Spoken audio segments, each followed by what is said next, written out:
Welcome back, Bookshelf Besties. I'm Christy, And I'm Julia. and we have something incredible for you today. So, if you have not heard of Cora Flynn yet, you need to. Please enjoy. Please check out our books. She is my favorite indie author. One of, obviously. I can't choose. I'm a white Why choose choose? girly. Anyway, let's get into it. Thank you for joining Yeah, us. I'm Julia, I'm Christy. and I kind of ready to just jump into these questions. So, for anyone who is new to your work, how would you describe your books in 3 words? Oh my God. So I'm going to be honest with you. I recently, my PA and I were thinking, okay, we need a new tagline. We need a new tagline because I just came up with naughty and nice and everything spice, like on the spur of the moment, long before like I had actually written a full book. Right. Mhm. So now that I've written 8, it's like, okay, that doesn't really apply anymore. Right. So I have racked my brain about this for months. And as a writer, it's like, you should like be able to do this. Why is this so hard? So I don't have 3 words for you. I have 8, and it's the best I can do. It's the I'm best I okay can do. with that. Yeah. Okay. I write plot driven poly romance full of twists and trauma. I love that. And that's That perfect. took Like, that's that took perfect. me a Yes. million brain cells to come up with. I'm going to be honest with you. That's fine. You got there in the end. That's We all that love we matters. love the transparency, but it's perfect. Thank you. What made you want to become an author? Oh man, I fell into it. I fell Yeah. into it completely. I fall into everything. So I'm 35. I've had 5 different careers. And I mean, so shocker, ADHD. And I was postpartum with my son, who's now 3, severe postpartum depression. And for my first career and first batch of education, I pursued a STEM-based career. Language arts, English was always my strongest subject in school. I still write poetry as a very cathartic, healing, working through my feelings mechanism. But I love reverse harem romance, or why choose romance, any variation of poly romance. I just love it. I love the concept that there are different people that can fulfill different needs of ours. And that can be platonic and that can be romantic, but no one person can fulfill all of our needs effectively, nor should they. That is way too much pressure and responsibility to put on a person. So, first and foremost, I loved the genre, dove head first into the genre when I was first introduced to it, uh, funnily enough, during my first pregnancy. And when I was postpartum, I was desperately looking for an outlet, a distraction, something that I could just like glom onto that was solely for me. Mm. And so I started writing this book, Days of Winter, my very first book in the Cascade of Lies series. And I got to the 11th chapter, and I had read Rebecca Quinn's first book, Ensnared. And Ensnared's the first book, right? Yes. Ensnared, Entangled, Entwined. Yes. Yes. Which I love, which I I absolutely love. constantly have to think about And which one's one. and so I am a serial entrepreneur. I've owned many businesses in the past. And so naturally at chapter 11, I was like, maybe I could do something with this. Maybe this isn't just a passion project to keep myself sane. And so I reached out to her, and because I was an ARC reader for her first book, and I said, hey, like, would you give me some advice? Here's where I'm at. I'm 11 chapters in. I think I want to do this. The woman is a saint. She gave me so much information of her free will, was so kind. And it's really, she gave me the very first direction and the connections to say, I'm going to do something with this. And naturally, because I can't help myself, in the next 2 years, I've written 8 books and there are far more to come. So there was no plan. I'm going to be honest, no plan whatsoever. But because I already had the passion for the genre and the experience being a writer in other ways, it helped me. And not to mention the business side, because the business side is a huge part of indie Mhm. authorship. It's if you want to reach readers, it's a really important skill set. Mhm. And they all just came together, and now here I am, and I couldn't imagine doing anything else, honestly. I absolutely love that for you. But like, I totally understand the needing to kind of find something for yourself when you're postpartum as well.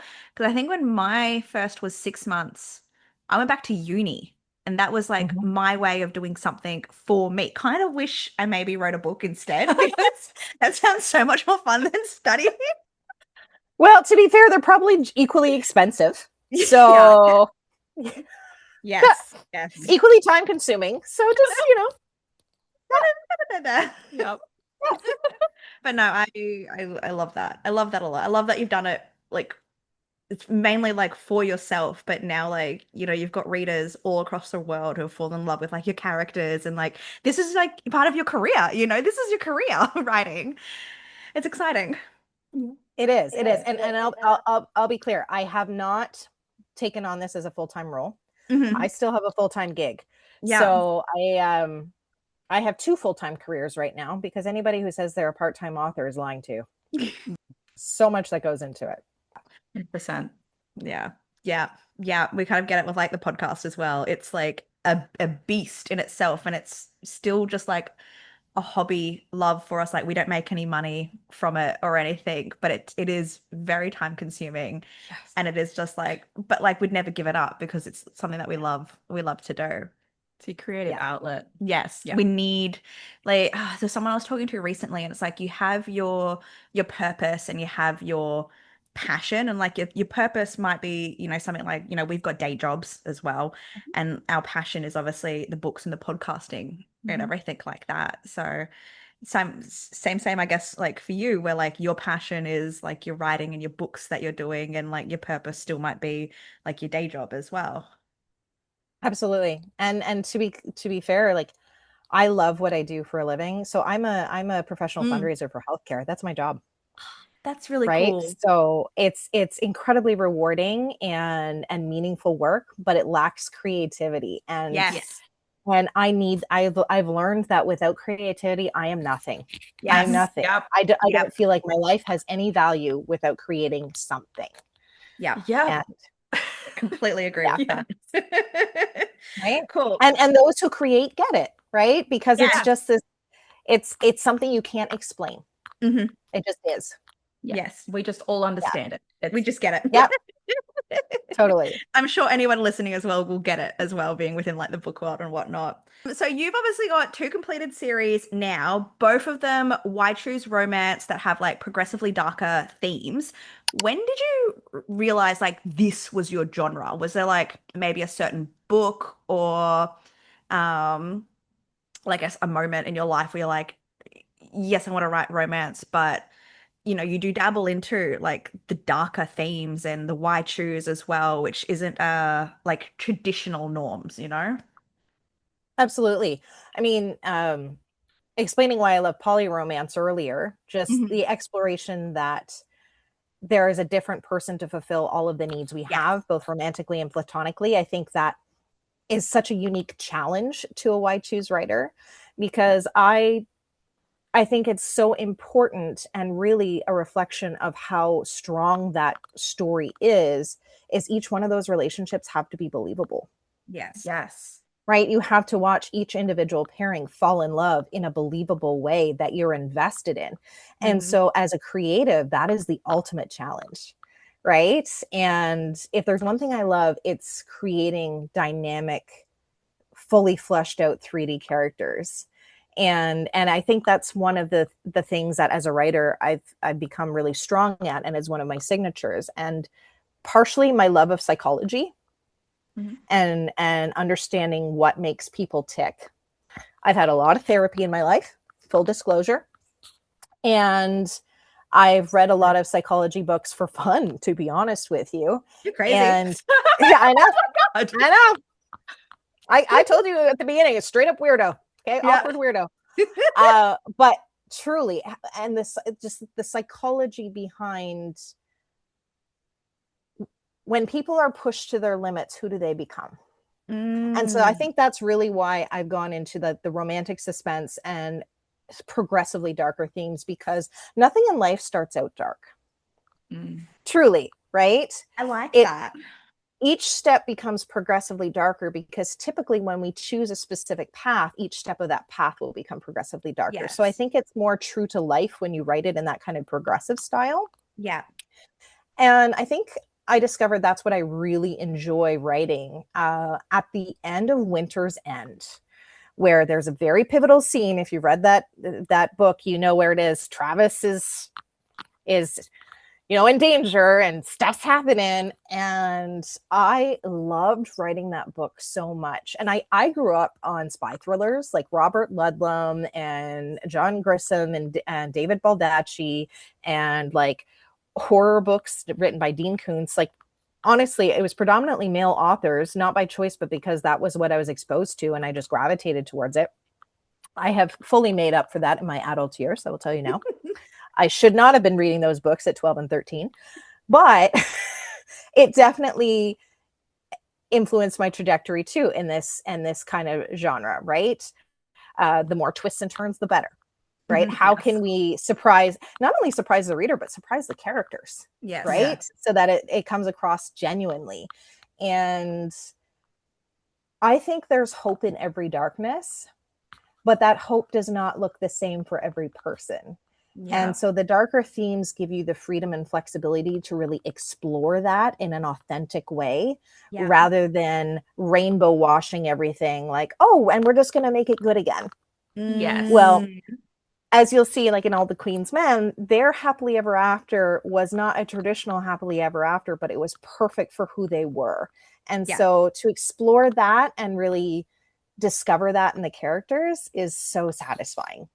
But I must say, like, without obviously spoiling any endings, when I finished All the Queen's Men series and I just like read the ending, that is literally what I felt. I was like, that was perfect for these characters. Yes. And like, I've read a lot of books, and often I sometimes like enjoy the series and then I get to the end and I go, this was too perfect. Yes. Like, this seemed too much like, let's wrap it all up with a bow and everything strategically comes together. But like, it's a really weird sentence today, but you write dark romance like very well, and like the way that your books kind of get the progressively darker, you start with book 1, you go, okay, that wasn't so bad, but then book 3 you're like, holy shit, like what is happening to these characters? And then just to give them this kind of like perfectly imperfect ending.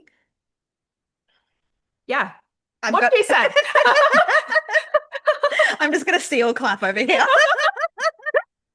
Well, thank you, because that is definitely was the intention, and so I'm so glad that translated to the readers, because 100% 5 stars.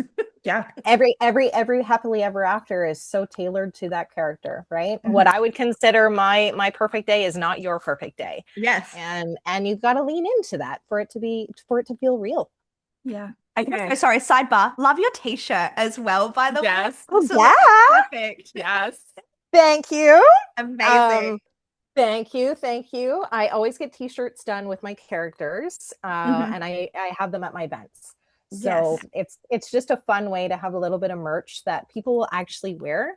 Yes. And I mean, I hope they're wearing them. Like, that's the point. They're really soft. To all our listeners, they're really soft. Oh, are they available on your website at all, or just events in person? Not currently, but they will be. They will be. I'm actually going to restock in the spring. Yeah. Good to know. Yeah. You keep an eye out. My head is in the writing cave right now, so I'm like, no distractions. Yes. Focus on that right now. Yeah, that's also very important. How does it feel now that the full story is out in the world? Oh, so healing. Yeah. So healing for me, because this series was written at a very precarious time in the world. And without diving into those weeds today, because we want to keep this a little lighter, that's the intention. Feminine rage, I think, will always be a quality in my books in some facet, depending on who that main character is. As women, we have suffered. And I mean, the three of us, I assume, based on how we're presenting, are white women. So we've suffered less than other women in the world. As a gender, we've suffered at the hands of many for thousands of years.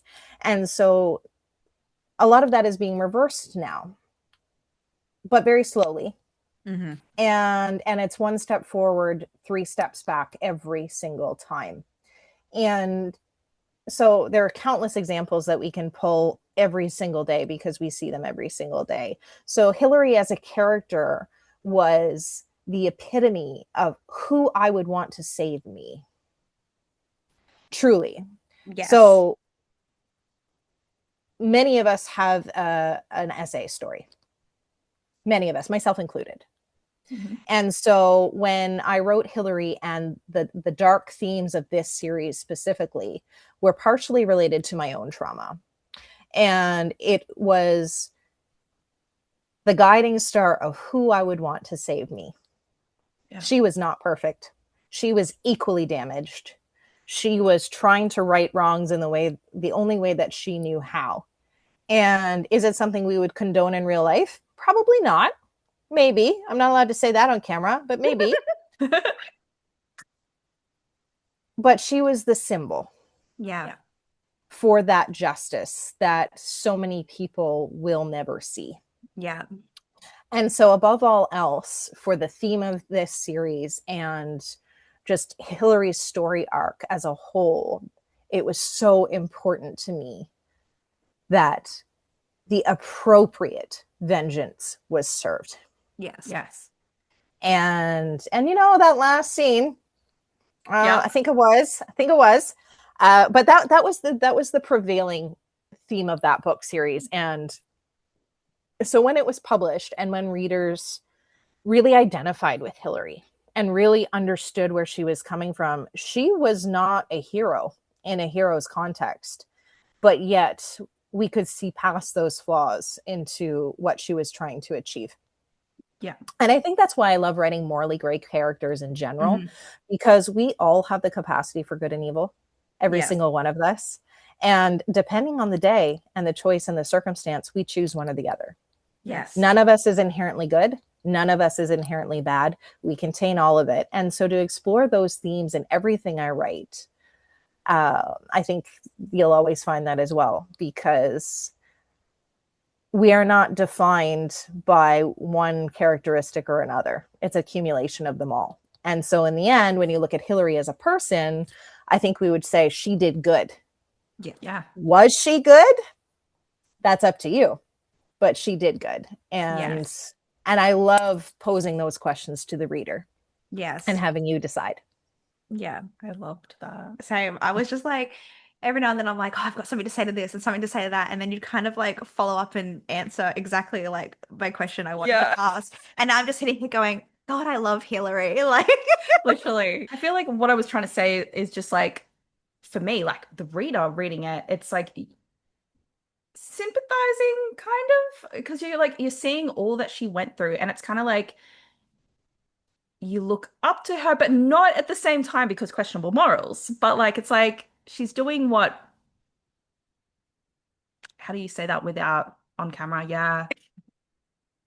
Like what I want to do, but I can't do, you know? Mhm. Mhm. yes. I don't know. She was Mhm. just fucking badass. It's actually there's like this audio that constantly cycles around. I think I've seen on like TikTok and Reels and everything like that. And I think it's I could be wrong here, but I think it's like from Mrs. Incredible. And she says something like, what are we going to say? Like, leave the saving of the world to the men, girls? I don't think so. And I'm like, and this just sums up like Hillary in a heartbeat. Like Yes. she's not going to wait around for like a man to save her. She is going to take the actions and the justice that needs to be done into like her own hands just to ensure like the bad people get what's coming for them. Yes. Yep. I think that's Absolutely. the cleanest way I can say that. Yeah. I feel like that was our two brain cells coming together Yeah. just now. Thank you. Beautiful. Beautiful. So I guess leading on to that, what was the initial spark, like the inspiration for this series? Oh man. Bipolar creativity. I'll take it. Yeah. Truly bipolar too. I cannot tell you where my ideas come from. I Mhm. cannot tell you what rabbit hole. When we get into my latest series, and I give you a little insight into that, it's hilarious when I tell people like, "How did you come up with that?" And I'm like, I don't know, it was a Tuesday and I was eating a sandwich. Like, I'm just glad that these ideas are existing in your brain Same. because I'm thoroughly enjoying the creative like outlet that's happening. Yeah, 100%. honestly, what I describe it as is it's just strands, right? Like something very specific will come to me. Mhm. And then it's a mind map of, okay, so if I did that, what would this look like? And who would I need to tell this story? And what kind of personality traits would they have? And how would they complement each other? And how would they need to like, it's just this, it's truly this rabbit hole, a maze that's also a rabbit hole. Try to draw that. And I just give it time to explore in my head. Like nothing comes on paper until I've really marinated on the idea for months. And I mean, I might marinate it on it for 2 minutes every day or every week. It's not something that's constantly in my head, but subconsciously it's slowly just coming together. Yeah. And are the ideas incredibly random and have no structure to them? Yes. Follow my advice for more writing tips. I love this though. So my little side glance at Christy just before is because she is trying to write a book. Yes, and when and you I love that. and when you were just saying like even if it's only for like 2 minutes a day, I'm like, yeah, Christy, where's my 2 minutes a day of your writing? Just so you know, side note, I wrote a little bit yesterday, so fuck you. Lovely. And to be fair, I don't write every day, but I try to think about it. I try to Mm. think about it and like my driving time. Mhm. I also have ADHD, so I really struggle to just do one thing at a time. So when I'm driving to keep Mhm. myself and everybody else safe Yes. is actually usually when I'm thinking about my books. It's Mhm. the perfect time to just have that going in the back of my head. Who are they? What are they doing? Where are they going? And I've had some of my absolute best ideas while driving. Yeah. Yeah. I love how your It's brain works. sick, but it's also challenging because I'm like, do you remember everything when you stop driving? Have you had moments where you've had to like pull over and go, I need to write this down like right now? Oh, okay. So I have, for some reason, my AirPods were not connecting today, so I'm using these. These are a permanent fixture in my head Mhm. from dawn till dusk. No word Yeah. of a lie. So I'm like, hey Siri, write this down. Right? That's what I Perfect. Dictation. do. And the thing is, though, is in my notes app is rampantly used, but you have to be very clear on what you're saying because it doesn't always pick it up properly. And then you look back and you're like, I did not say save that macaroni. Yes. Yeah. Yeah. So yeah, there's a little bit of the word is failing me right now, decoding. Yes. Yeah. But I love that. yes, it's like and if something is like a strong enough strand to pull on, then yes, I will like drop everything and make sure I capture it with clarity because squirrel. Yeah. Yeah. That's Yeah. literally. Yeah. I love that tip though, because it's just like the voice to text note, brilliant. You're not going to forget it straight away. And it's just telling your phone assistant to like do the thing, like Yeah. write down my brain right now. So, If I can give any advice to anybody Mhm. about any business or creative activity, it's this: harness your energy. So, Mhm. as an indie author, there are three components to being an indie author: the writing, the marketing, and the business side, right? Three very different components, three very different parts of your brain. So, I call it harnessing my energy. I try to do something with my business literally every day. Mhm. Usually, it's after my kids go to bed. Yep. With my job, it's very flexible and I do work some evenings and weekends because of the nature of what I do. So sometimes that's first thing in the morning. Some on Fridays is my writing day. I actually have Fridays totally dedicated to Cora Flynn, but I'm always doing something specifically for Cora Flynn. Mhm. And some days I'll wake up and be like, oh man, I'm writing today. My brain is on fire. I'm in the creative sphere. I'm doing it. Other days I'll wake up and be like, if I stare at a screen and try to write today, I will write 5 words and they'll all be terrible. Mhm. So on those days, I'm like, okay, is this marketing Cora or business Cora? Because I'm getting something done. Mm. I'm getting Yep. something done today. Which is it? And that just constantly keeps you in the mentality of, okay, this is something that I need to continuously grow and work on and build bite-sized pieces. It's an elephant, take it at a time. and then you're not banging your head against the wall trying to work on business things when you are not in a business headspace at all. Yeah. Yeah. But the consistency helps. So if you're managing it in those small pieces every single day, then you're going to see big gains at the end of it. Oh, a gym term, sorry. And and you'll feel satisfied that you accomplished something. Yeah. So don't beat yourself up about that on the days that you don't write when you were planning to write and you're just not feeling it. Choose to do something instead. Flesh out a character, do a character exercise, right? Figure out an element of your plot. You don't need to write it, but just feel like you worked on it in some capacity and you will get much farther more quickly than you think. Yeah. I actually really love this question because I'm very curious to know. Did you know how the series would end, or did you discover it along the way? No, and you know what? Here's the thing. So I'm what's called a plantser. I plot very certain things, but how I get there, no idea. That's up to the characters. That's not up to me. Yeah. Right? So I know the book's going to end on a happily ever after. Just got to get there somehow. And that's it. I mean, there's a little more to it than that, right? Like I know the elements of the story. So like this isn't going to be a spoiler for all the Queen's Men, but I knew Alvarez had to go down. I knew Antonio had to go down. I knew Kellen needed his revenge. I knew Aaron needed his revenge. I needed Lucky needed out, right? So you have parameters that you have to work within to end the story properly and answer all the questions. Yeah.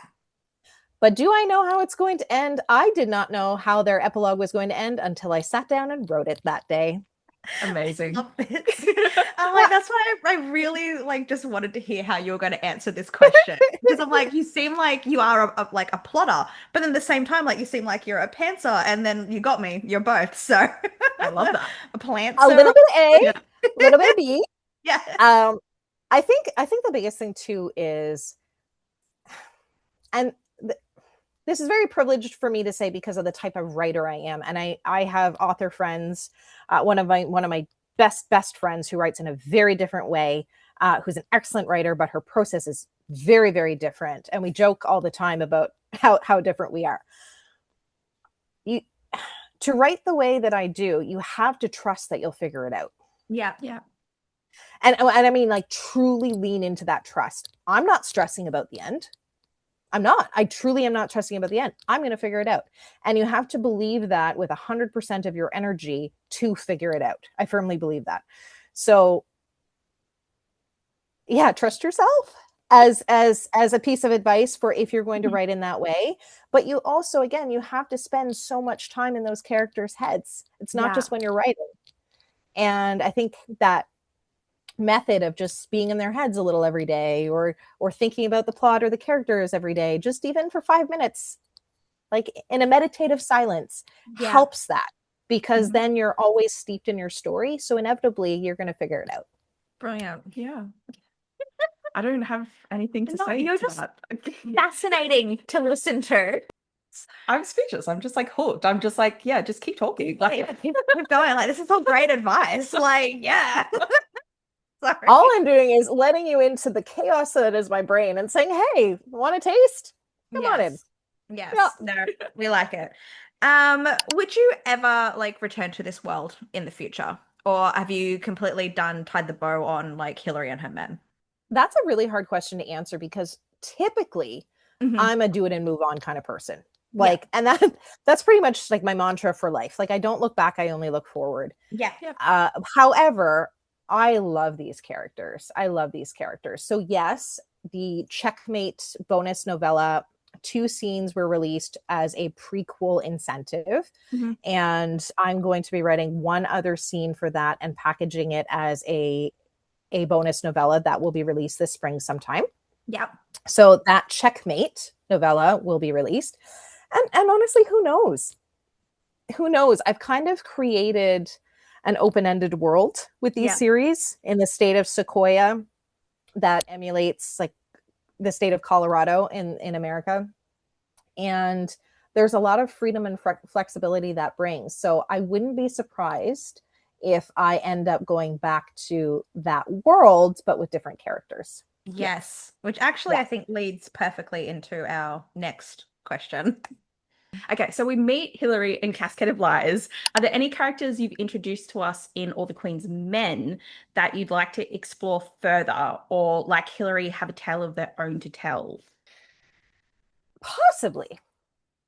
Possibly none at the moment. Like I said, I would love to return to that world because I think the city of Carlisle has so much potential to explore some of the other underworlds that are going on.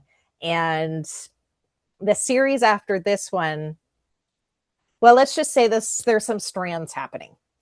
But none of those characters that are mingling in my brain cells right now have been introduced in either series. But it would be very suitable to be in that world. Yeah. So I like that's that. a very vague answer with potential. A little bit of like his little carrot, just like Yeah. dangling. Okay, so obviously we have deeply loved our four main characters.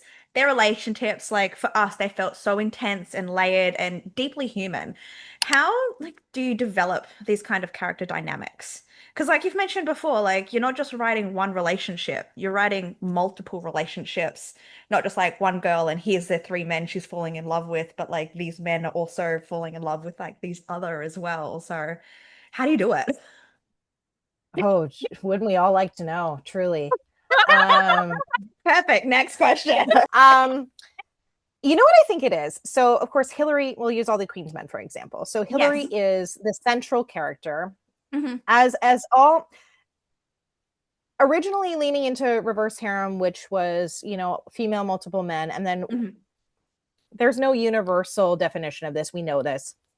But I love poly romance because I love exploring the other dynamics that are possible within a group. And I think that's the most realistic way to portray it, right? If people are open to sharing multiple relationships with other people, when you're in this close-knit kind of group, it's very likely you're going to form those bonds with those other people as well. And so that's why I've decided that my brand is going to be fully leaning into the poly dynamic, because for me, on a relationship level, it makes the most sense.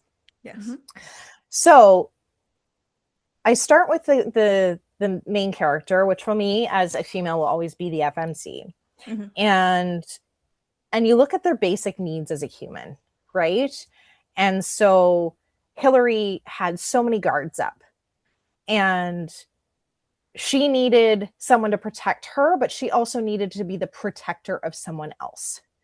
And so knowing that, I had to craft two characters that could fit those roles, but would not be someone that she could trample over. Yeah. Because she's a very dominant personality, and it would be very easy for her to accidentally trample over someone. It would never be intentional with the way she is. She's quite direct, but she's actually quite kind. And so I think from looking at her as the center of that group, identifying those two needs were important. And then you look at Kellen, for example, and Kellen plays that protector role very well. It's his identity, but he's also steeped in his own anger and his own frustration and his own feeling of being trapped. And he needed a lightness to be able to balance that. Well, that's not Hillary, because that's not who she is. But that's definitely Lucky and his personality. And then Kellen also likes to protect somebody else, but he needs an equal. And so he found that in Hillary and he found that in Aaron, right? So it's, again, all of these threads to say, okay, what are the needs? What are the real needs of these characters? And truly, I don't know that off the get. That reveals itself over time as you see these characters forming bonds in these certain sets of circumstance. And then it's like, that's why that's clicking. It's because he fulfills that in him and she fulfills that in him. So I would say you have to be very intentional about it. And depending on the storyteller and the author writing the story, sometimes that's done really well and is really, really developed. And sometimes it's more of an afterthought because the story is actually about this. Yeah. And it's not that there's anything wrong with either variation of the story. For me, the characters and how they're going to connect at a believable level, you really have to find out what makes it believable, and it's fulfilling that need. Yeah. Right.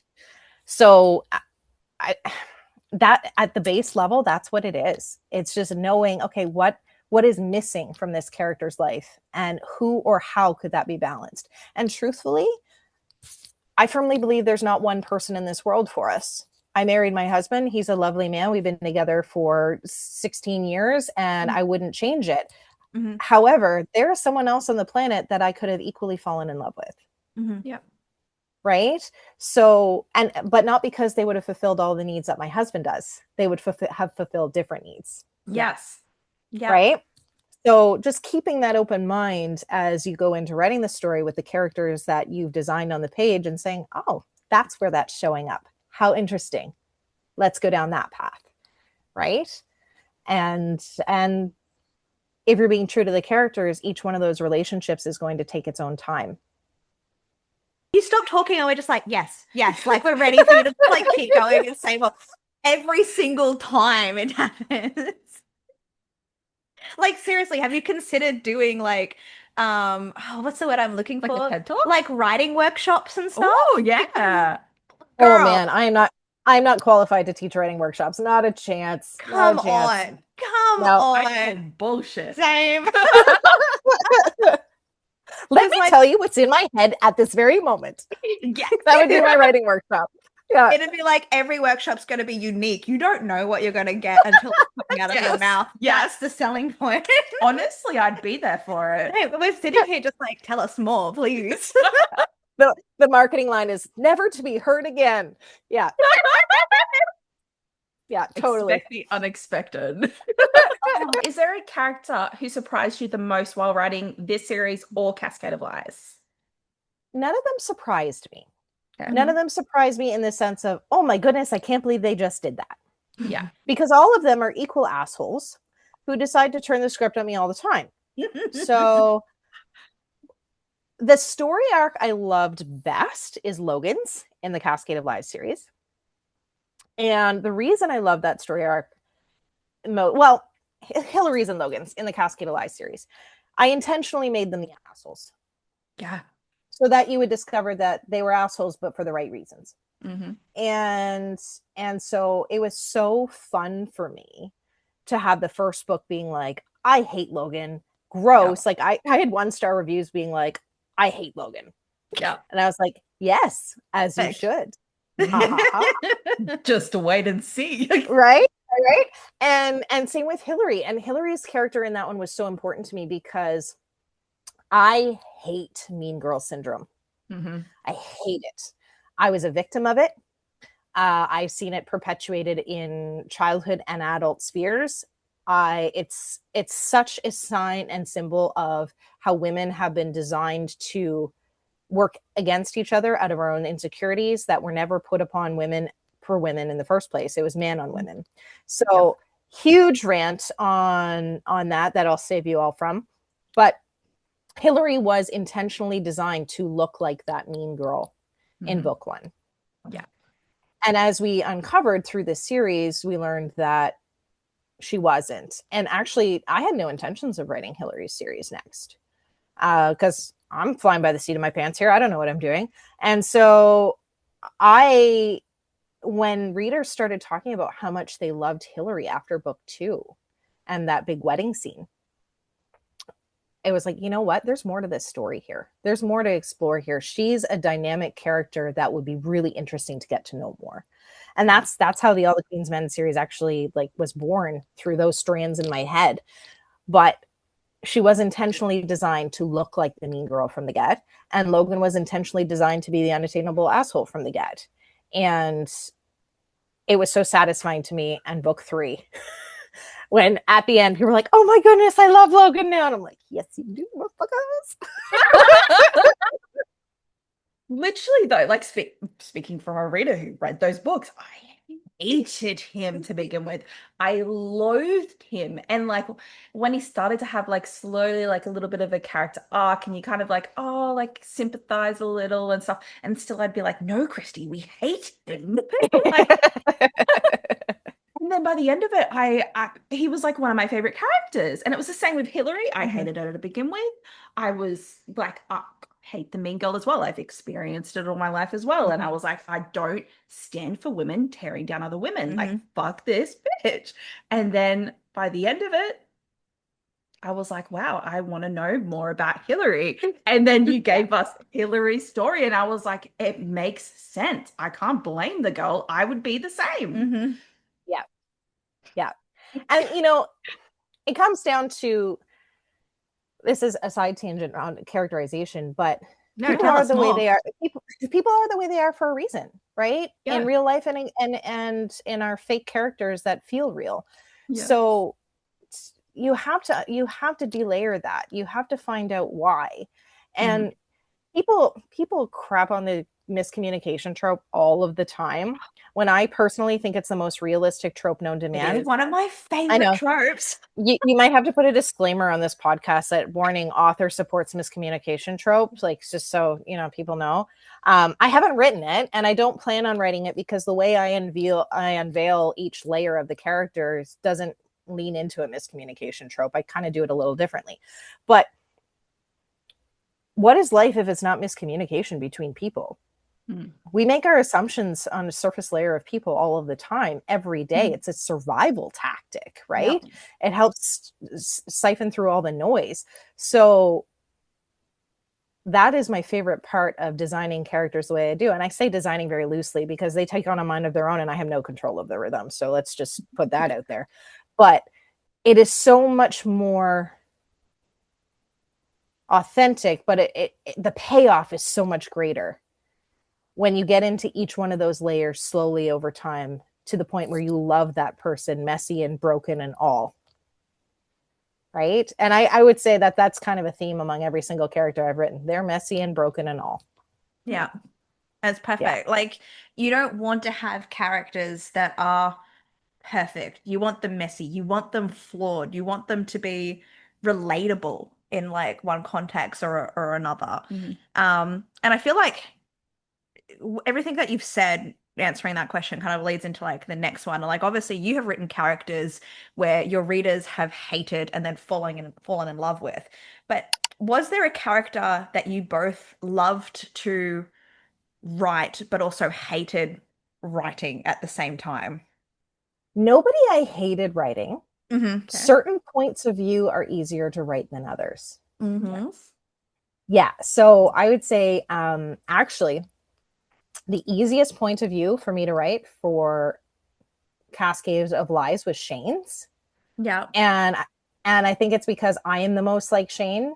I, for risk of outing myself, like, chronic overachiever, struggled with depression, have ADHD, am very goofy, wants to bring everybody together in a group.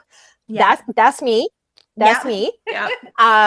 So getting into Shane's head was definitely the easiest in that series, and Logan's, because Logan's was so fun to write, because I got to say fuck every 7 seconds, right? In his point of view. That was awesome. I rage wrote when I was writing Logan.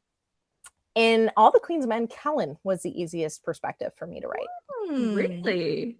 Yeah. There is something just about Kellen's nature and his voice that when I wrote from Kellen's perspective, the words flew off the page. And Lucky was second. And so you're Australian and you understand all about accents. So I'm going to let you in a little bit about my history. My family is from a very small island. It's a province in Canada called Newfoundland. Ooh. And for anybody who doesn't know about Canada, Newfoundland was the last to join Confederation. Little history lesson for you folks. But huge Irish influence. It was predominantly Irish settled. So the accent of Newfoundlanders today is incredibly thick. Anybody in Canada can identify a Newfoundland accent within a sentence of speaking with them. That's where my family's from. That's fascinating. Literally, myself and my siblings are the only ones in my entire extended family not born on the island. So when I wrote from Lucky's perspective in the Irish lilt, I was actually writing in the Newfoundland lilt and adapting it to the Irish language. So Lucky really came to me very easily because it was channeling every single cousin I have, truthfully.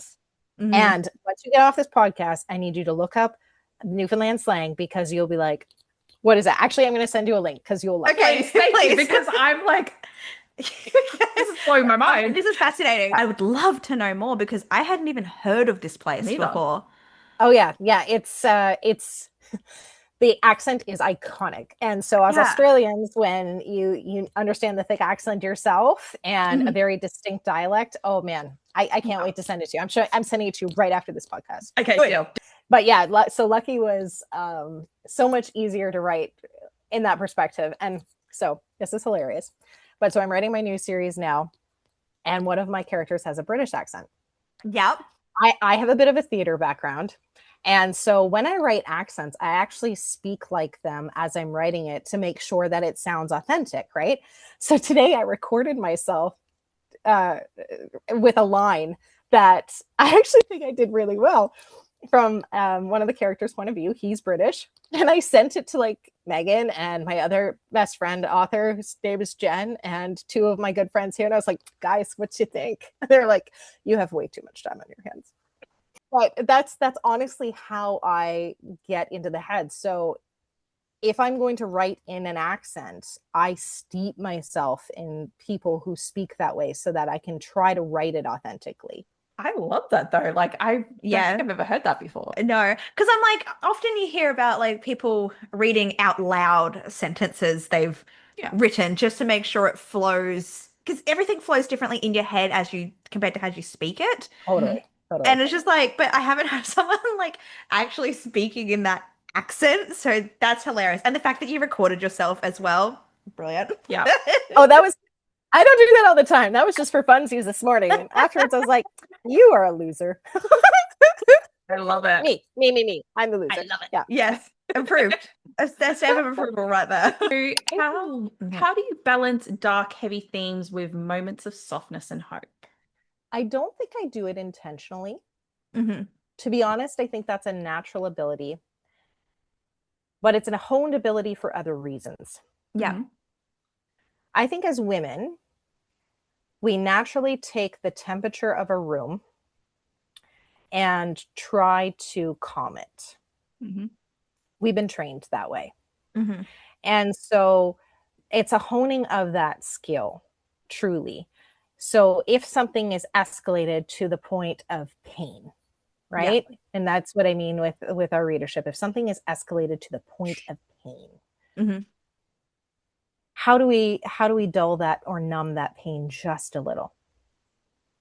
What thought from a character would soften that just a little? Or conversely, what could they say to another character that would soften it for them just a little? Yeah. Because I think we do have a natural inclination to do that. I use natural loosely because it is trained. Mm-hmm. I am also, in my day job, a professional relationship builder. I've worked in many different fields, but that's basically been the sole component of my roles since I left college for the first time. When you're a relationship builder for a living, you have to navigate some challenging conversations sometimes. Mm-hmm. And so I think honing that skill of navigating some very challenging conversations is a very indirect way of when you have a very challenging conversation or plot, task, or something within the molds of your story, you're able to weave the other layers into it to bring the reader back to it. Yeah. That is a really random diatribe, and I hope I sling that properly. Yeah. But it makes sense though. And I don't know if that's just because we're also women, but it makes sense. Yeah, it's twofold, right? It's gauging the temperature of the room or the temperature of the person across from you and saying, okay, how do I make this lighter? How do I bring them around to my side? How do I lower the animosity, right? And these are microaggressions that happen all the time. Sometimes even it's just like a snarky waiter or wait staff, right? It can be so simple where we automatically step in and like, hey, how can I make this better? Yes. And that's a generalization. It's not everybody, but it's absolutely ingrained more so in women than men. Yeah. That's Christy's also a having like generalization. Sorry, men. she's having this realization like as you're speaking. I thought this was just a me thing, No. like a me personality, and it's not. No.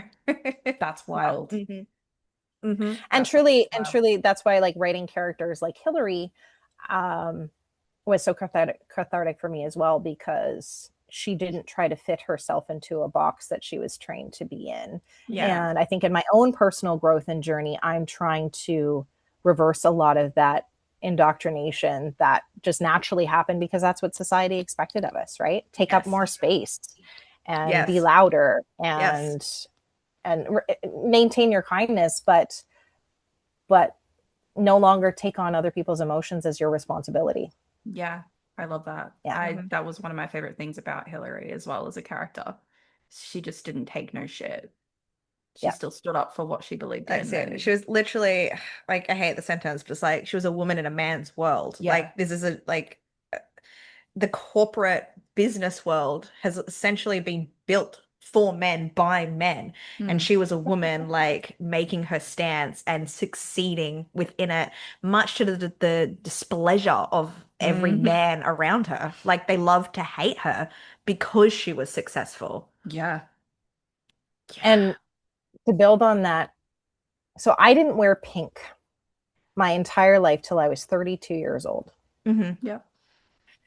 And it was because I hated that a color was representative of my gender and it almost like it took away from all of my hard work to wear pink. Yeah. Silly, so silly. It is Yeah. a freaking color. Yeah. Mhm.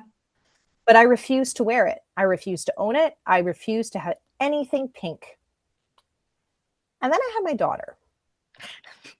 And I was like, how am I going to teach my daughter hmm that she can be whoever she wants to be and enjoy whatever she wants to enjoy and love any color she wants to love and say, but not this one because this one is bad? Yeah. Mm. Like, foolish. So Yeah. foolish. So I have embraced my pink era. Yes. I buy tons of pink clothes now. I just bought a pink piece of furniture. I love it.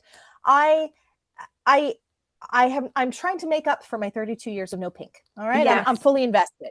And so Yes. it was actually really important to me that Hillary Lane wore pink, Yeah. Yes. that she wore pink unapologetically. She was Yes. feminine in a man's world and didn't think she had to lose that to maintain her power and her growth. She used it as a weapon.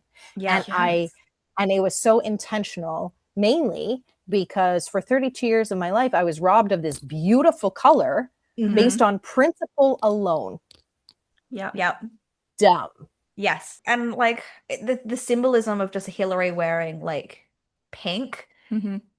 it's just you nailed it. Like you Yeah. absolutely nailed it within the book. Like yes, she's this badass like female and she unapologetically wears pink and she is a blonde and she's all the stereotypes like if you look at her that you'd think, oh, she's just like a bimbo with a handbag and some heels and it's daddy's money and whatnot. And like she's soft and she'll be like a pushover and stuff. Like Mm-mm. that's the vibe, but no. She's literally like for I guess for a lot of people, like maybe us, maybe other readers as well, but it's like a woman that we needed, you Yeah. know? She's a role model with like just with some murder and stuff. I love that. That's the tagline for Hillary. Role You're model with welcome. some murder and stuff. PM that. Got you. Spoilers, was there a moment that hurt you writing just as much as it hurt readers reading? Yeah. There was one scene that I actually sobbed my eyes out in All the Queen's Men, and hmm it is the very last chapter before the epilogue where she hmm goes to the cemetery. Oh, yes. And it's such a short moment, but it is the crucial moment for where she finally is able to accept the healing into her heart and move on. Yeah. And that last line, like I'm welling up even thinking about it, where she's at the grave and she starts regaling everything that has happened. I bawled my eyes out. I did. And it was like, because I know her. You know, there are facets of me that are her. I want to be her. Yeah. writing her changed something in me. And to know that in the end, she was able to find that peace. Yeah, it's still a very powerful moment to me. Mm-hmm. Yeah. I literally like want to cry now. Yeah, it was. It was such, it's, yeah. It was a Because pivotal thing. that's, I think, the moment we all strive for in our own lives. If we Yeah. could look our greatest evil in the face and be able to have peace and move on, like we all have something in our lives that's our demon, right? And she was able to move past her demon and find that peace. And, you know, I hope we all find that one day. Probably with less blood. I mean, preferably with less blood. Semantics. Just don't get caught. Yeah. I feel like we're going from like this deep topics to now like some fun questions. I'm glad we put it in that order. Because like that made me really depressed at the same time. I'm now like replaying it in my head and I'm just thinking about like all the sad scenes and I'm like, oh man, like yes, it was fictional, but I felt it. Mm. Which is also a big compliment to you as the writer that you made not just me, Mhm. others feel Mhm. such immense emotions that we still think about it to this day, even though I read it months ago. Yeah. I'm like, even throughout this like whole conversation, I've literally got like the epilogue, like that final kind of like chapter of the characters like going through my head, like Yeah. this is their finale and this is where they've ended up in their happiness in their own like way. Just it's perfect. Love the series. Yeah, man. Thank you. It's also nice to like be able to like have these deeper conversations as well, because like so often you hear people say like, oh, books aren't political, they're just stories and whatnot, but like books are political. Like there's so many deeper messages that come from stories, and like you've nailed that with Yeah. this series, like absolutely nailed it. Like yes, the book is still like a really fun read. Like, yes, there are like dark themes, but there is still that underlying message that makes it like scary real at the same time. Mm. Yeah. Well, thank you for saying so, because that was the intent, right? Yep. You nailed it And then. I think that's what makes it so raw. Yeah. Because it could be real, right? Yes. Yeah. Exactly. Yeah. So anyways, fun questions. Yes, fun questions. Yeah. Right in the mood again. And I feel like I'm gonna know the answer to this one. Okay. I feel like I do, but we'll see. We'll see. Oh yeah, I knew the answer to this as well. Okay, there you go. And she's just sitting here like, Yes, I'm ready. Like, please ask me. So Okay. intrigued. So, if your characters were stuck in a room together, who would cause the most chaos?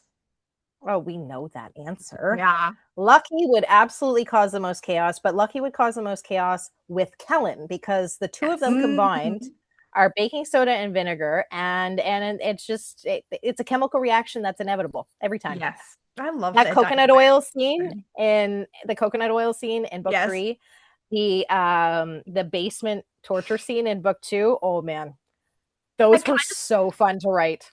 Can I just say, the way that Kellen and Lucky are introduced to each other in book 1, it was like the gym shower scene it is still up there with like my favorite scene I've ever had, two like male kind of characters introduced to one another. Like it's my favorite ever. Yes, I've never forgotten it. I thought it was hot while I was reading it. And then like it was either like the next chapter or a few chapters later we go, oh, yeah. oh.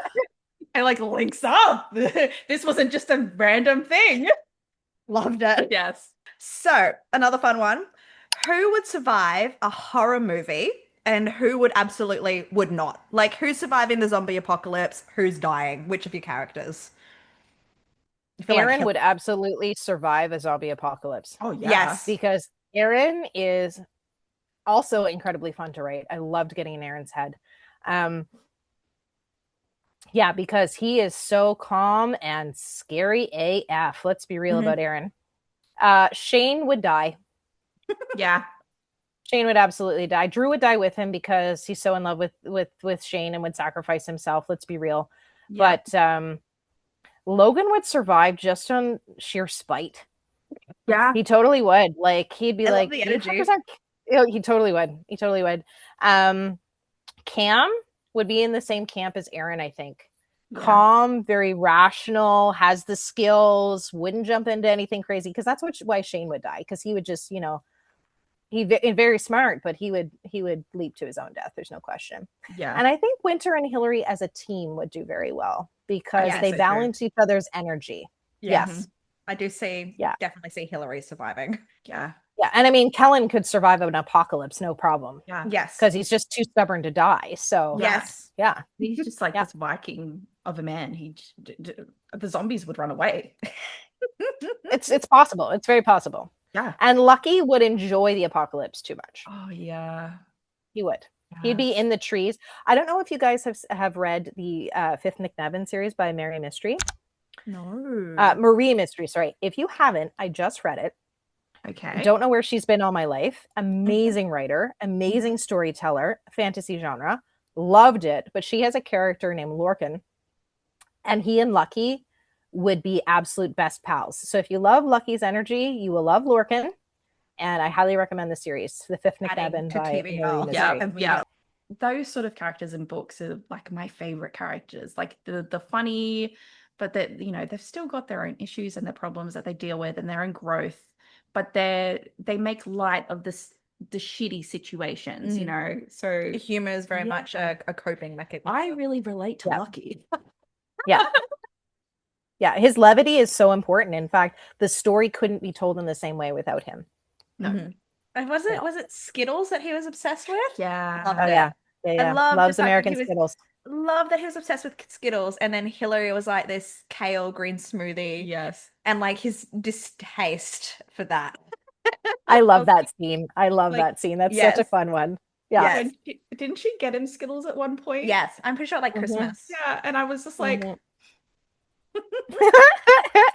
she bought Kellen and Aaron these expensive gifts, and Lucky, he was so happy to have that Costco-sized bag of Skittles. Yeah. It made my heart like so happy. Like it's the little things. It's the little thing. Yeah. Coffee, wine, or emotional support playlist while writing? Always coffee. Mm-hmm. Always coffee. It's my ADHD coping mechanism. Truly, like I use it to help me focus. But emotional support playlist. So the hyperfixation with music definitely comes into play with me, and I will listen to the same song on a loop over and over and over and over and over until I'm done that chapter. Yeah. Yeah. So this and it has yes. And it has to be a song I know so that I'm not distracted by any changes in the music. Anything like that. So a song that's very familiar, I change it up every time. It has nothing to do with what I'm writing. It's totally based on my own vibes in the moment. I like that. So I could be writing a really dark torture scene and be listening to the most upbeat pop you've ever heard. I love that. I love it.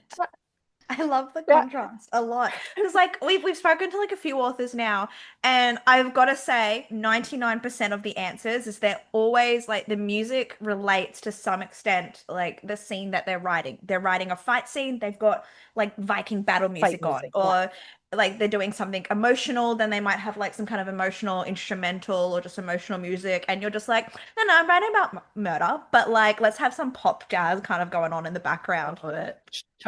My whole life is vibes, guys. I love it. I love it. I absolutely love it. Think of my vibe like Canadian Chaos Goblin, and I hope it fits. It does. I just love the phrase like Chaos Goblin, like in general. I think we all have a little Chaos Goblin inside of us, and it's just how much we let it control us. You gotta let it out sometimes. I am actually just 3 goblins in a trench coat. Like, yeah, honestly, like same. Yeah. And I respect it. Yes. Okay, so I know you've kind of like hinted at like some future project stuff, but before we kind of get into that, is there like a genre or trope that you would love to explore in the future that you haven't yet? Like miscommunication, for example.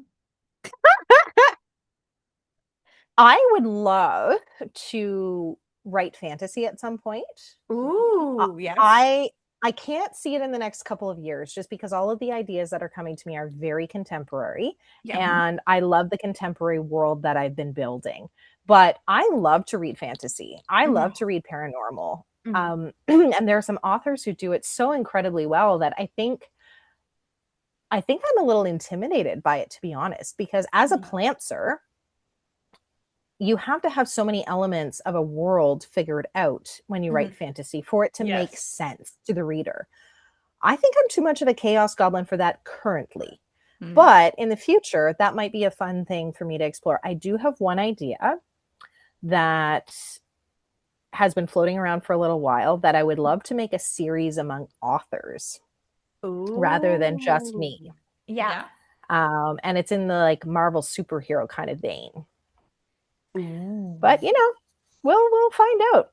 Because that still gives you that little bit of fantasy without having to like build an entirely new world. It's a good bridge. It's definitely a good bridge. And I actually love comic books and superheroes. So definitely that would definitely be so invested to see what kind of hero and or villain that your brain comes up with. Yeah. Now I'm like going through like a rabbit hole of I know. Yep. Well, you know, they'd be both. They'd have to be both. Yeah, obviously. That's why I'm like, I started saying hero. I was like, no. It was definitely more on like the villainous kind of side. Yeah. Oh, wow. Okay. I've got to move on, otherwise I'm not going to go down a rabbit hole. Yeah, because this question, this next one is very important. This is one I'm very excited for. We've waited all episode to ask it, and you've just been dangling the carrot the entire time. So, can you tease anything you're currently working on? I sure can. And in fact, I mastered is a loose term, expert in nothing, my blurb today. Would you like to hear it? Yes. You will hear it first, other than Meg and Jen. Okay, let me just lean closer. Yeah, let me. Okay. So I'm going to read the blurb. Yes. Watch your faces for a second. And then we can talk about it if that's cool. Okay, cool. Let me dictate your podcast, shall I? Yes. I'm ready. Okay. A brutal plane crash, a dangerous jungle, 4 damaged people with nothing to lose. Captain Marley West has been running from her problems all of her life. But when a routine flight goes down in the middle of the Darien Gap, the most dangerous jungle territory on Earth, she has a simple decision to make. Lay down and die, or fight like hell to protect the remaining people in her care. People like Maddox Torres, a dangerous convict on a deportation run who hasn't been out of handcuffs in 2 decades. Nicky Seymour, the flirtatious flight attendant who'd rather be in the jungle than deal with his royal family. And Ambrose Park, the Silicon Valley tech bro whose company is about to go under. It's not just the snakes, jaguars, and raging infection they'll have to endure. The jungle is ruled by the cartel, and they have their own dark agenda. Can the 4 fractured souls survive the harshest conditions on the planet? Only if they uncover what they are surviving for. Desperate people do desperate things, and the lost and found are no exception. Sold. What you think?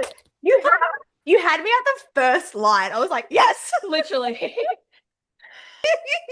That is so good. Gimme. I want it right now. Why are you talking to us? Why aren't you writing? Yeah, come on, get out. Well, this is the first week that I've started writing this project. So I have 7,500 words this week. My goal is to write 10,000 a week for the next 16 weeks because I'm on very tight deadlines. Yeah. The duet is going to be rapid released in the fall. Ooh. September and October this year. And it's been floating in my mind since the start of To Claim a King. Marley kind of came to me again, my ideas randomly come to me. Cannot tell you why. Can't even tell you what I was doing. But Marley came to me. And then I started just pulling on those strands again. And so I've had so much time to think about, which I normally don't have when I start a project. So it's coming together much more quickly than usual, which is great because I need it because the deadline's really tight. But without saying anything more, there is going to be an audio component this year as well.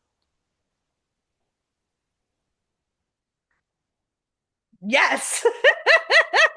I forgot for a moment that we also only audio record for some people, and I'm here like speechless cheering.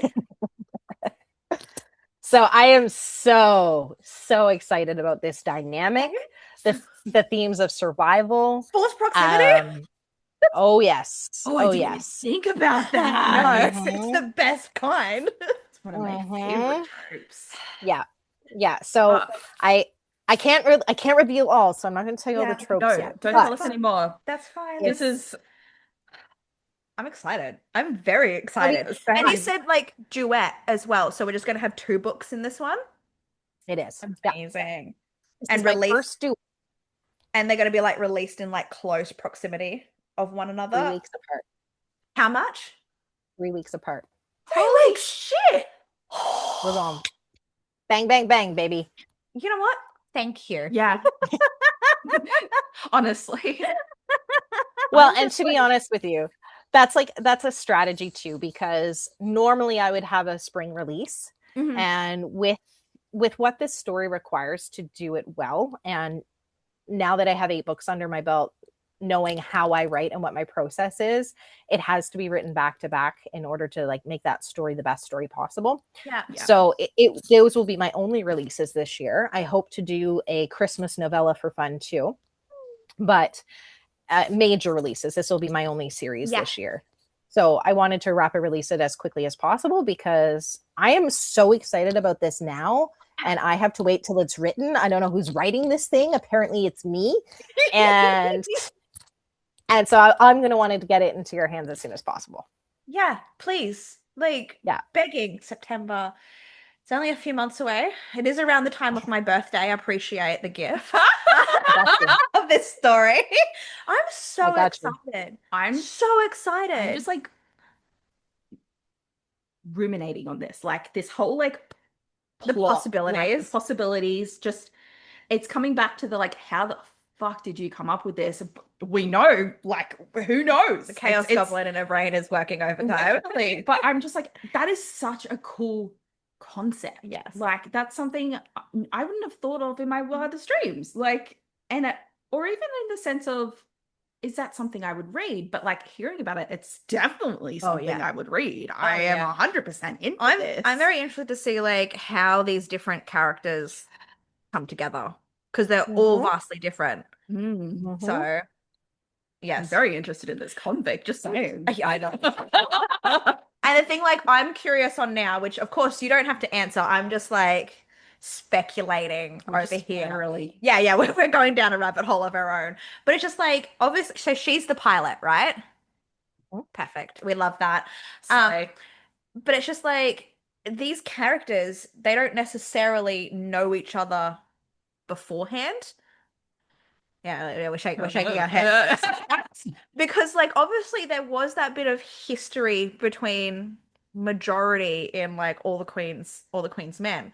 So there was like kind of that, we had characters that grew up to each other and had been working alongside each other for a little while. And Lucky was like our oddball that came into like their dynamic. But here we've got like 4 people that don't know each other, that are now stuck in a forest, and an author that writes why choose polyromance. I'm ready. And like, I already know there's going to be so many twists and turns, and like, I can't tell. Oh, Yeah. I'm scared and I'm excited and I'm sold. Oh, wait. It's sold. I will say these are probably my most damaged broken characters yet. So Yes. Woo-hoo! I mean, I'm sorry. I'm sorry for them. Yes. Obviously it sucks, but for us, Okay. yes. I can't have twists and trauma in my tagline if I'm not leaning into the twists and trauma. You know what I'm saying? Yes. 100%. 100%. Oh, I love that. I love that. I'm just like gonna just be thinking about this until September. I know. I'm gonna be like, what's gonna happen? What? I know. I know. It's perfect. That's so fucking cool. But you know what I don't like? What? We're coming to the end of our questions. No. Our time together. I know. I'm like looking at the clock going, I'm like, we've been talking a while, but it's been so much fun. It hasn't felt like a while. It's just felt like a nice chat. Yeah. Absolutely. My cheeks hurt. I've smiled so much. So, Yes! it's a good chat. My cheeks have not hurt in a long time. My cheeks Have not heard in a long time. It's So. like I've been sitting Yes. here for a while. I'm like, oh, I'm gonna have to do like a lap around the house just to stretch out my sorry. You don't know how to walk You're right now. fine. It's fine. Let me Like, just rub it in how you can't Yeah. walk, Christy. Yeah. I'll just Neutral- hop around. Mutual bullying is how this friendship works. So I believe it's that's like, the basis of all friendship. well, that's it. All If I'm friendship. not bullying you, do I actually like you? Like Yeah. that's That's the your real love question. language. That's how I know you Sorry. like me. I'm sorry. It's fine. So, I believe you. Whether Yeah. whether or not you keep this in the interview or not, I'm going to share something with you. Yes. So, in my will, I have a will. Get a Yeah. will, folks. That's No, important. good. No, 100%. Get a will, everyone. Yep. Follow me for more life advice. However, I like to go against the grain. I know, shocking, chaos goblin. And of course, I work in healthcare, and a lot of the stuff that we do in my line of work supports death and dying, palliative care, and that sort of thing. So like, it's top of mind, and it's not something that I have any qualms about. So we were going over like our will and what our last wishes would be. And so I said to my husband, I was like, here's what I want. I want a celebration of life where everybody roasts the shit out of me. I want you to come into a room and talk about all the things that I did to annoy the crap out of you, Yes. all the things you did not like about me. Yep. I want you to wear my least favorite color. I want you to serve my least favorite food, play country music, because personally I hate country music. And I want it to be like the most facetious thing ever, that anybody who knew me would walk in and laugh. Yes. Right? Okay. Like, because if you knew me, you would know that I didn't like country music, and you would know that I hated tuna, and you would know that yellow is my least favorite color. And when my husband is talking about all the things that I did to annoy him, it would be funny because Yes. you knew. Yes. Yeah. Right? And it wouldn't matter to you because you're on the other side. I'm now. gone. Who Well, cares? truthfully, I would love to be a fly on that wall, if I'm being honest with Yes. you. But like, in my mind, be true to life, and going Yes. against the grain and having that little element of chaos, people go in and be like, yeah, of course she would. Of course she Yeah. would. And that would be my one last prank on everybody, you know? Yeah, The I roast. honestly love Proof. it. I want to be Yep. invited, but also don't want to be invited. Please don't die. But like, that's so much fun at the same time. Yes. Well, I'm also planning on being cremated. So as a writer, I'm like, all the play on words we could do, people. Right? The Yes. puns. Yes. I know. I'm pretty World sure of like opportunities. somebody else I know has said like their mum wants Ding Dong the Witch is Dead playing as they're like getting lowered into the I ground. love it. I absolutely love it. Well, and it kind of ties into your previous question, right? Like, how do you lighten up the dark?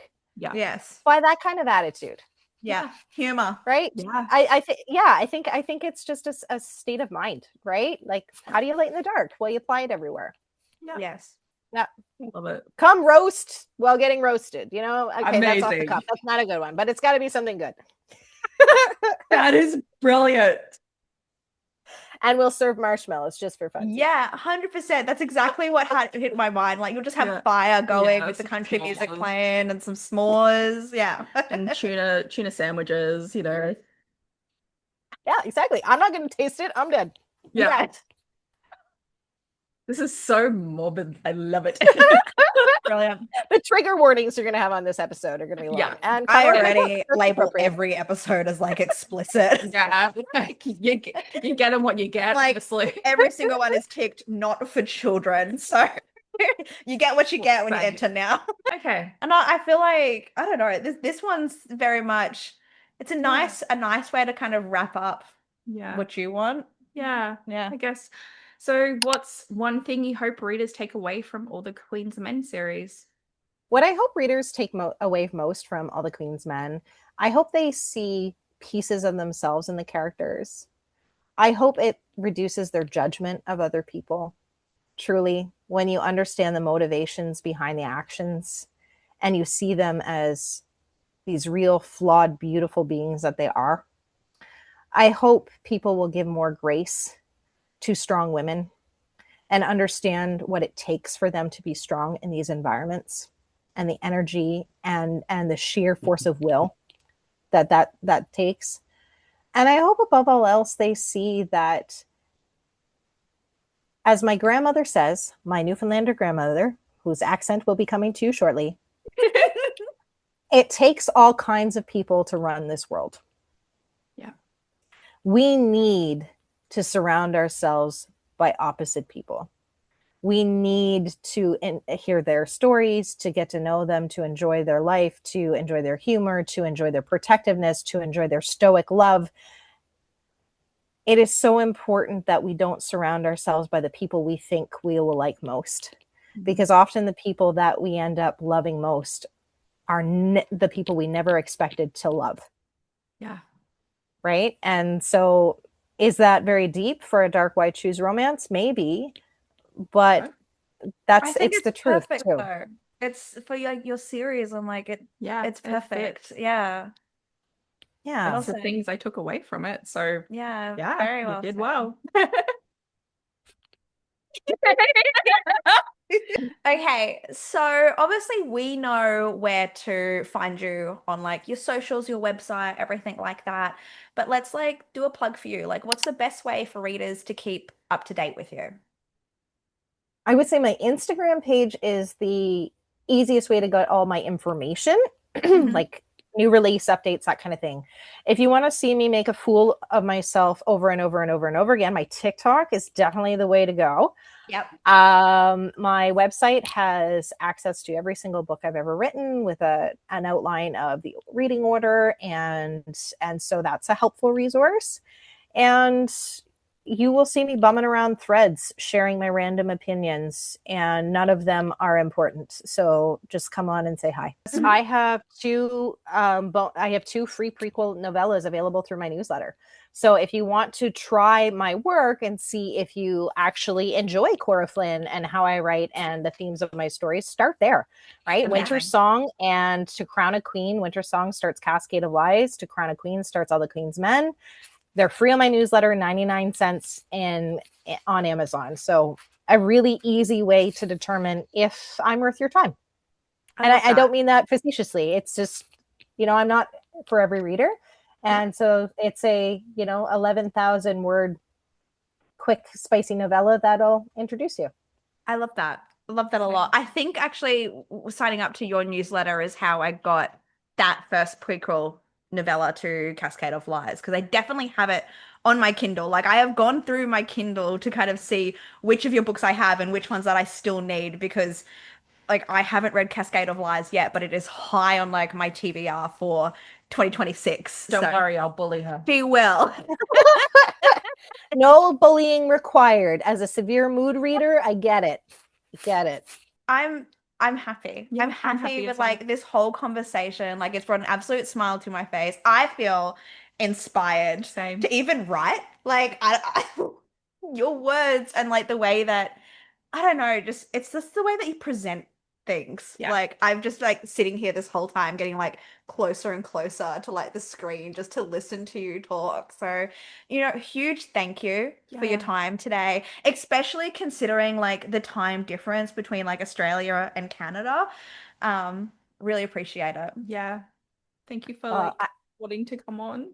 Say. Oh, this is awesome. Truly. Like this is such a wonderful way to end my week.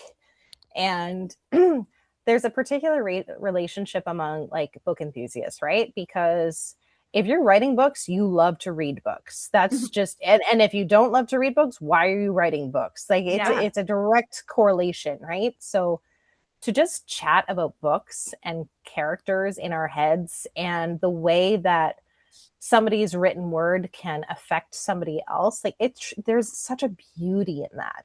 And if there's anything that we should be doing right now, it's leaning into the beauties wherever we can. So this has been such a joy for me, and like truly you've given me a gift tonight, so thank you. My heart is so happy. um I loved chatting with you. I know, Christy, you and I already have a relationship and I love it. Julie, same. Like I'm really it awkward is. on social media. That's okay. That's okay. I'm awkward in life. So, but like just keep the momentum alive. You guys are doing something awesome here. I'm glad that as best friends that you can share this together. I met two of my closest friends in the entire world through writing, and like they've changed my life. So I'm so glad that you guys can do this together, and I can't wait to see what it brings for you. Yay. I'm just gonna go happy cry in the corner now. Cry. I'm gonna go happy laugh at this clip I'm gonna send you. So Please, I look forward to it. Thank you Thank so you. much. And we'll talk to you soon, okay? thanks, guys. Bye. I feel like that conversation was absolutely incredible. Like, I know I've said it so many times, but Cora was an absolute delight to listen to. And not just like listening to her talk about her books, but listening to her like provide like advice on like writing and even like getting into some of like the nitty-gritty stuff of the world.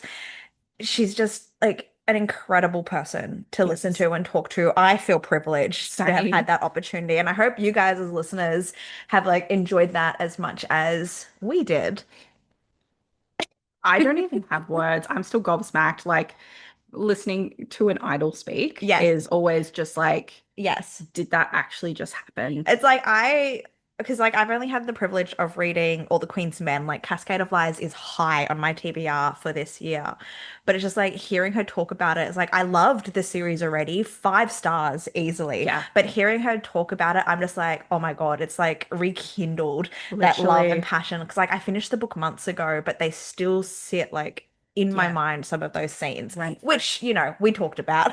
So yeah, if you guys like, I'm not even like saying this about one book. If you guys are looking for an author who's unapologetically themselves, not afraid to kind of like show that side of them on social media, but also like amongst their writing and talk about the nitty-gritty of the world, but still be able to write like these fascinating female main characters, male main characters, and these why choose poly dynamics, then yeah, we highly recommend Cora Flynn.